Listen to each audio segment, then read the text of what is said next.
Саламатсыздарбы, урматтуу мекендештер. Мен сиздерге кайрылып жаткандын эң негизги себеби бул окуя. Мен Кыргыз алтында вице-президент болуп иштеп турганда 2015-жылы Жеруй кен байыгынын конкурсуна катышам деп ошондо башталган болчу. Ошол убакта биз Кыргыз алтын мамлекеттин кызыкчылыгы деп конкурска катышып, бирок конкурста уттуруп койгонбуз. Анан ошондо кийин бул акыйкатсыз чечим болгондуктан мен каршы чыксам, кийин бийлик ошол убактагы президент Алмазбек Атамбаев мени катуу куугунтукка алып, жумуштан мыйзамсыз отпускада жүргөнүмдү кетиришкен. Кийин сотторго барсак, соттордон деле эчтеке чыккан жок. Баары айтышкан, бийлик турганда, Атамбаев турганда сиз эчтекени кыла албайсыз деп айткандан биз ошо менен калган. Анан ошо менен мен унутуп койгом. 2025-жылы 24-февралда мен Кыргыз алтынга трудовой книжкамды алайын деп кайрылгам.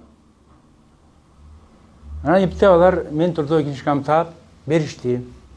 Трудовой книжкамда үйгө келгенде карасам, трудовой книжкамда эч кандай мени жумуштан кетирүү приказы же решение, чечим эчтекеси жок экен. Мен кайра прокуратурага кат менен кайрылып, прокуратура аркылуу служба контроля надзора кайрылып, алардын чечимдери чыккан. Мынакей ошол служба контролянын чечими, бул актысы, бул предписаниясы. Мына ушул жерде баардыгы жазылган.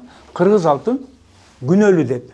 Себеби мына менин трудовой книжкам. Трудовой книжкамда эч кандай увольнение тууралуу чечим, запись эч кандай жок.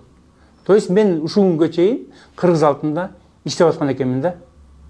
Мына ушул себептен кийин мен сотко кайрылгам.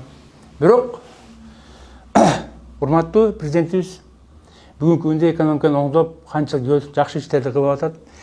Особенно ушул соттордун айлыгын 300 миңден 400 миңге чейин көтөрсө дагы, баягы көнгөн адат калабы, уйга жүгүнүн салабы дегендей, соттор өздөрүнүн кызыкчылыгын, жеке кызыкчылыгын ойлой эле, булар акыйкаттык, адилетсиздик чечим чыгара бербейт экен. Мына караңыздар, урматтуу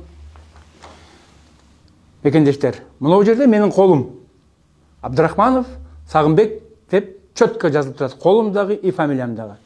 Ал эми мына катта таптакыр башка кишинин фамилиясы, башка кишинин колу.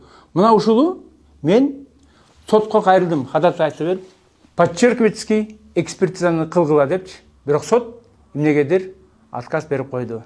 Урматтуу президент, сиз өзүңүз мага менин тоо кен тармагындагы эмгегимди баалап, аябай жакшы кылган иштеримди баалап, автомобиль Toyota менен баалап бердиңиз. Ошондо айттыңыз эле